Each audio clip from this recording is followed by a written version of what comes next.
At Pontoon Pier in West Cork on the Bere Peninsula, and we're waiting for the ferry to come and collect us, cars and bikes, and take us to Bere Island for 2 days of trekking and cycling. The weather is simply gorgeous, it's outstanding weather. So the ferry is coming in, it's about 10 minutes out, so we have to reverse on and drive off this ferry.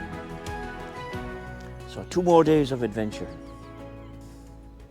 So the ferry is coming in there, as you can see, it's making its way around the rocky outcrop there to your right.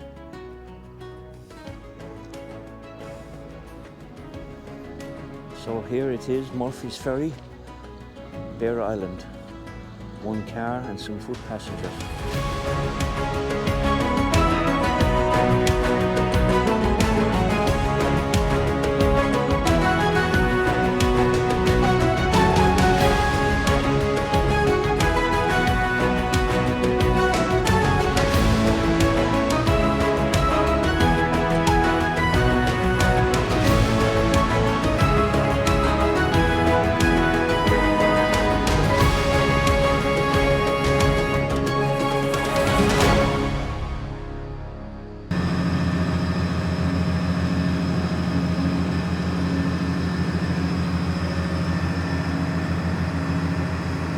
Well, we're just leaving Pontoon Pier near Castletownbere, and we're heading out to Bere Island for a few days, grabbing the weather, making hay while the sun shines. It's a gorgeous morning down here in the Bere Peninsula.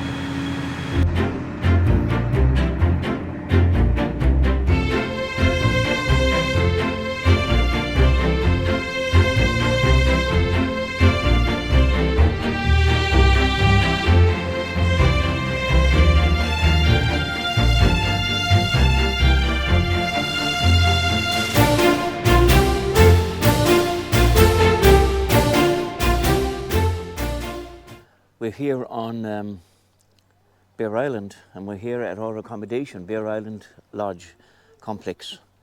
The weather continues to be gorgeous. It's very early in the morning. This is Murphy's Bere Island, gift, crafts and treats. So we're going having tea and scones here, early morning brunch. Well, we had the breakfast at 6 o'clock. What we have here is a ukulele demonstration.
When you come out into these places, these offshore islands, and this is another one, Bere Island, off the Bere Peninsula in West Cork,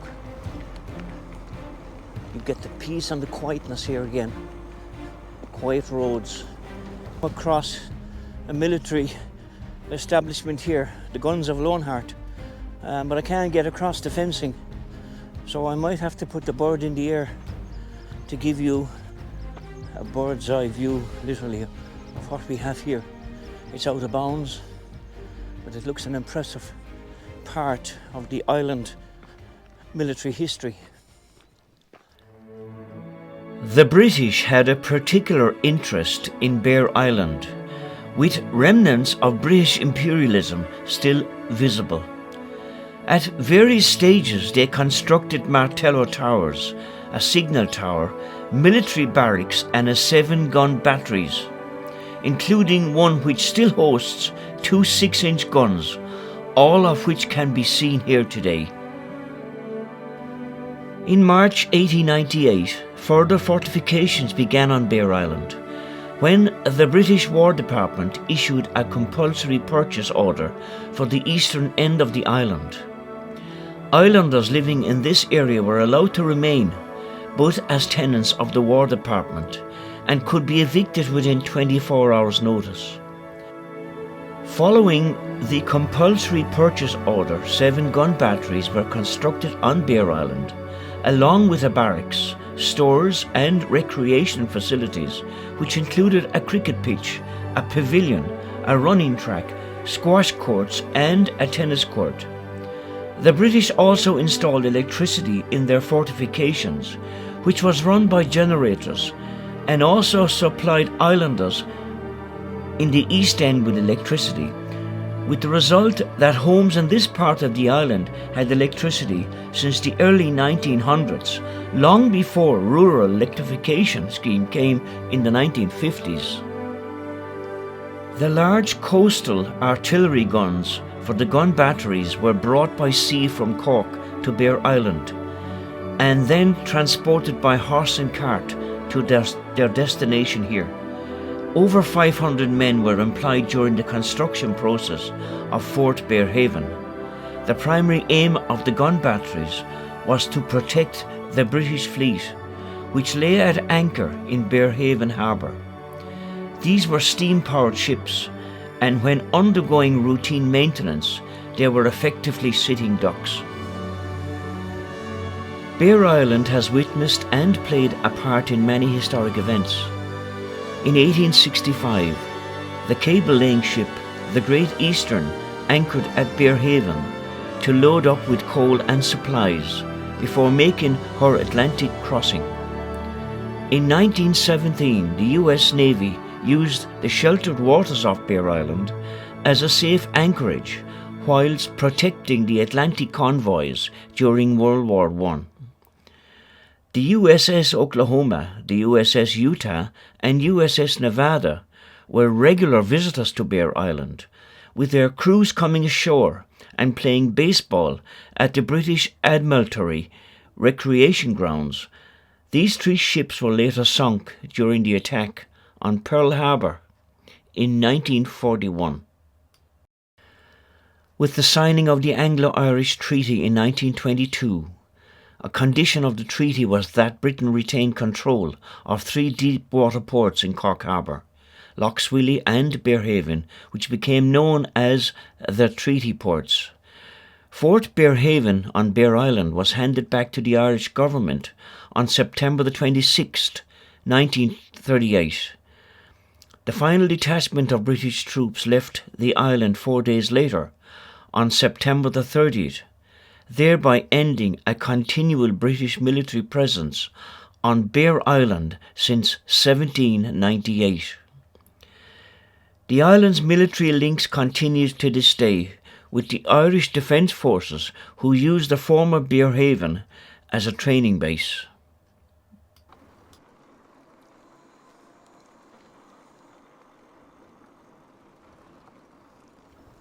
Lonart Harbour is on the eastern end of Bere Island. The place Lonart, is of Norse origin, meaning a fortified ship harbour. Lonart Harbour was also the landing point for Sir George Carew and his forces in June 1602, ahead of the siege of Dunboy. The soldiers marched across the island, taking up position on the western shoreline, immediately opposite O'Sullivan Beara's stronghold at Dunboy. This is what I mean, folks, about getting out and enjoy the great outdoors. And in this part of the world, there's no shortage of places to explore, enjoy, and be at peace with the world. This is Bere Island.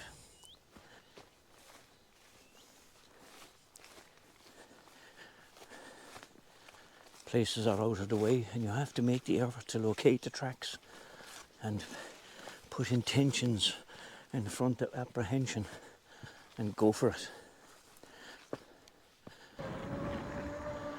Now we move on from Lonart Harbour in beautiful sunshine, and we start climbing the hills and see where our destination takes us. This is the 4th weekend in succession that we've gotten out into the great outdoors in Cork, Kerry and Waterford. And every Sunday, or every weekend rather, has been super duper weather, and it continues.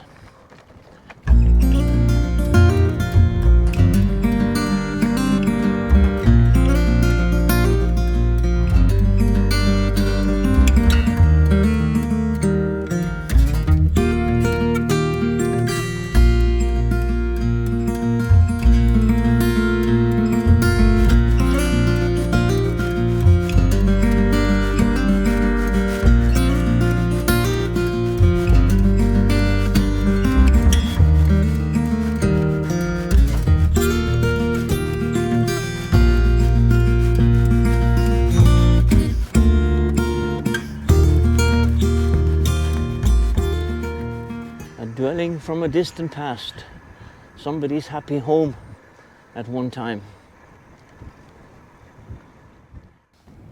The wedge tomb here, located at Ardara, is said to date to the Bronze Age.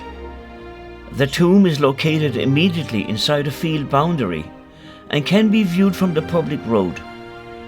The tomb is partially collapsed, aligned northeast-southwest, and is composed of 14 large stones, 2 of which are capstones.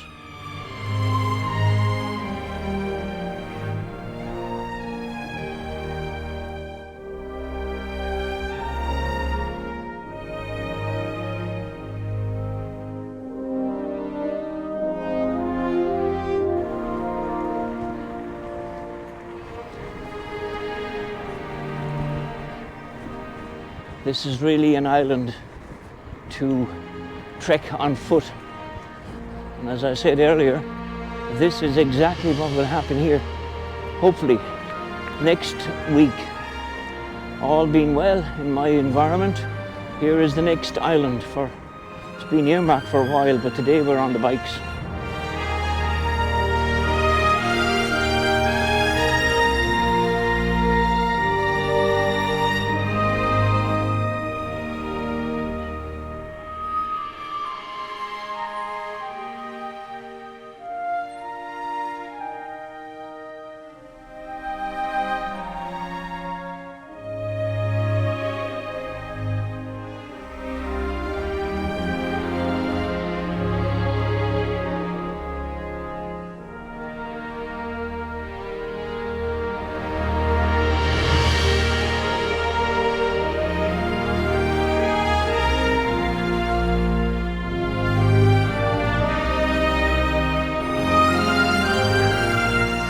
Well now folks, 24 degrees and we're here on a very high mountain, on foot, yes, with scenery to die for, the Beara Peninsula over there. There's a beautiful breeze cooling us down, and we're heading to see a Martello tower at the top of this great big hill.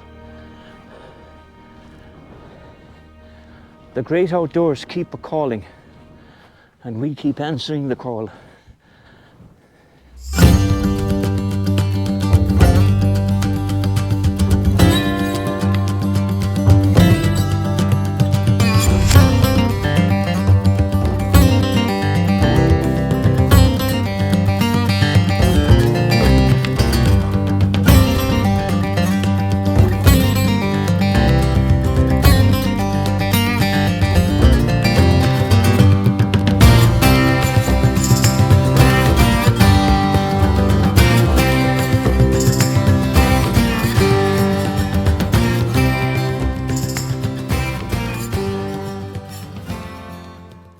West Cork's Martello towers were built by the British between 1801 and 1805 to strengthen their defences against the French. The Act of Union in 1800 had made Ireland part of the United Kingdom, which is why British military installations were being constructed on the West Cork Islands. The strategic importance of Bantry Bay had come into sharp focus in 1796, when Wolfe Tone attempted to invade Bantry Bay with a French fleet. Wolfe Tone and the United Irishmen had been determined to secure Ireland's independence. By the time Ireland's Martello towers were constructed, a few years after Wolfe Tone's failed mission, a range of international pressures, including the persistent threat of French invasion, led to the view that Ireland's coastline needed more fortifications. The 4 Martello towers and a signal tower on Bere Island were built as part of a chain of defence along the coast. Around 45 towers were built along Ireland's coast, with clusters around Dublin and Cork and its southwest coastline. Each tower provided cover for ships which lay at anchor. As a network, the Martello towers also covered each other from land-based attacks. The 3-storey circular Martello towers we find here on Bere Island were inspired by a round coastal fort at Martello Point in Corsica, which had impressed the British Navy in the 1790s after their attack on it failed.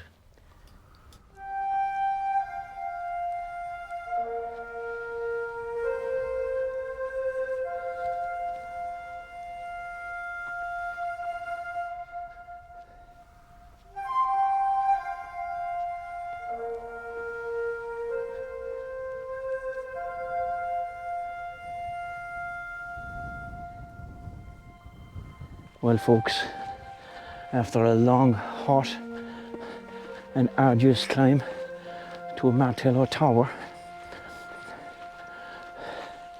we've achieved our goal.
The Bere Island Standing Stone, or Galan, is said to mark the exact centre of the island. Standing at the midpoint of the longest axis of the island and the midpoint of the minor axis, the stone, which is 3 metres in height, is located in the townland of Gwynane, in a place known locally as Ard na Gaoithe, which is the Windy Height. Legend has it that a giant on the mainland threw a stone at the old hag of Beara, but it missed her and landed here on Bere Island. Local folklore claimed that at one time there was an Ogham inscription on the stone. However, no trace is visible today. The stone is part of the Beara Way walking loop here on Bere Island and can be easily accessed.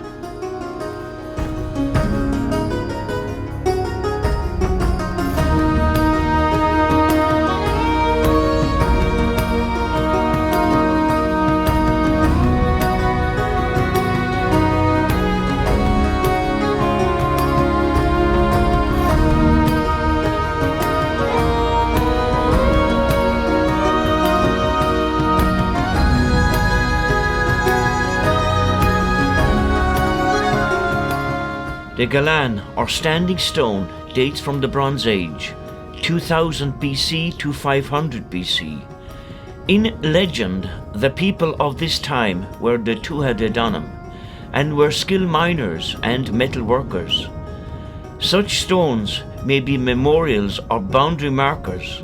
This one is said to mark the very centre of Bere Island. This standing stone, which is about 3 metres tall and a bit, marks the centre of the island, Bere Island in West Cork, on the Beara Peninsula.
Now folks, perhaps it's the ultimate in madness, or it's the best in keeping healthy. And I'd like to think it was the latter. But it's early, it's 6:10 a.m. on a bank holiday Monday morning. The countryside is asleep. The sheep are up here looking at me in bewilderment. But I'm heading up this rather severe peak of a hill to get to a holy cross, which is virtually in the center of the island. And if you look out there, you can see where we were yesterday at the Martello Tower, and last night before sunset, the majestic standing stone, which reportedly marks the center of the island.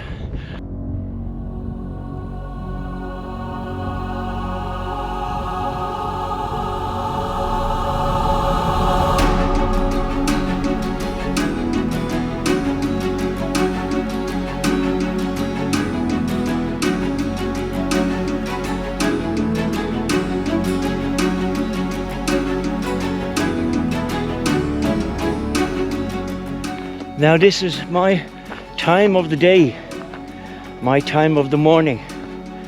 When the world is still in slumberland, I'm trekking the hills.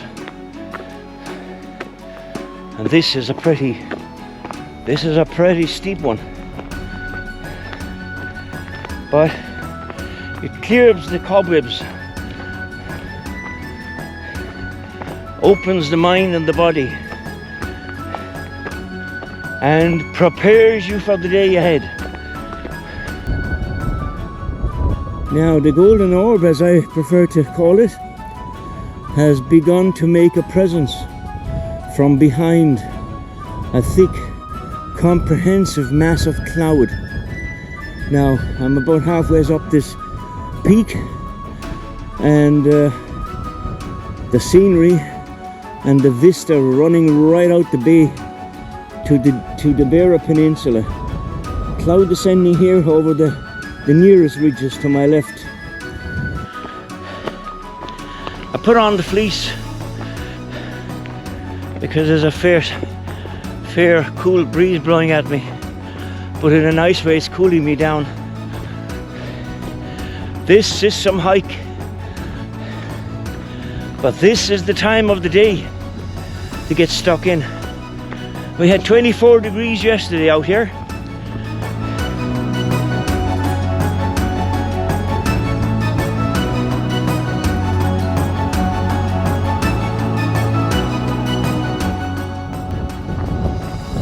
I always say to you that I don't give in to weather or climate and terrain.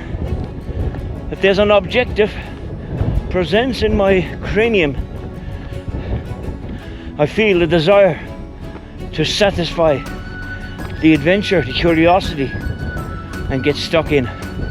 So now I'm on top, but I must make my way over to the cross. And there's a fog blowing across here, so I'm pretty high up. So from the lowlands, midways up the side of this great mountain, I had lovely morning air with a glimmer of sunshine here and there. Now that I've got myself right up into the hills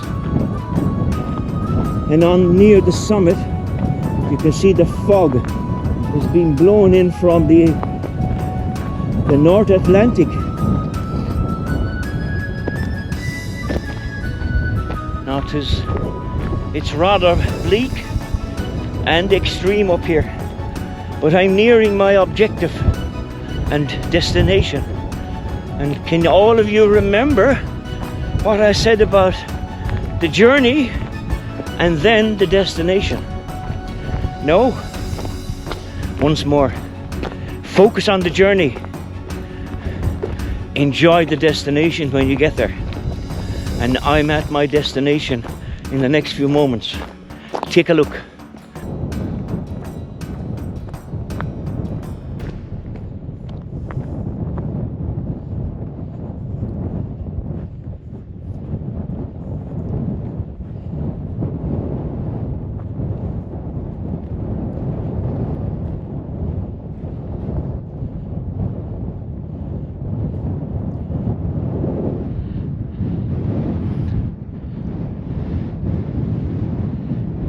Now I think I know why the wind turbine is over there on the other ridge. It's to power the illumination arc lamps here for the cross. I suppose during nighttime hours or certain Christians celebratory days, the structure is probably lit. But here at the very top of the island, the view is crazy, and I'm taking a shelter here now from the stiff breeze. But take a look at that vista down there. My goodness, it's just magnificent. The Bere Island Holy Year Cross, which stands here on one of the highest island points, was funded and built by the island people at home and away to commemorate the Holy Year of 1950. Father Quain, the island parish priest at that time, said the Holy Year Cross would stand above the great bay and harbour as a memorial to all those born on this beautiful island. The cross cost £300 to build and was funded with donations from islanders living at home and abroad. A plaque at the base of the cross reflects this. Mass is celebrated at the Holy Year Cross on the August bank holiday weekend, with many of the island diaspora returning for the occasion. If you're ever down in the West Cork area and travel or traverse the Bere Peninsula, get your backside across from Pontoon or Castletown Bere. There are two ferries, and come across here and spend the night on Bere Island. I'm sure, and I'm hoping, but I'm convinced rather, that you will not regret spending a day out here. It is a stunning island to walk, to cycle, to just meander around at your own will. No noise, no messing. It's just a place to be free with yourself, your family, whatever, whoever or whatever it is you come up here with. But don't pass up on coming to Bere Island. And I'm not getting any backhandles from West Cork tourism. I'm not, but it's a magic place. It's a wild, rugged and beautiful but inviting place. So, from the top of a mountain in the center of Bere Island, take care.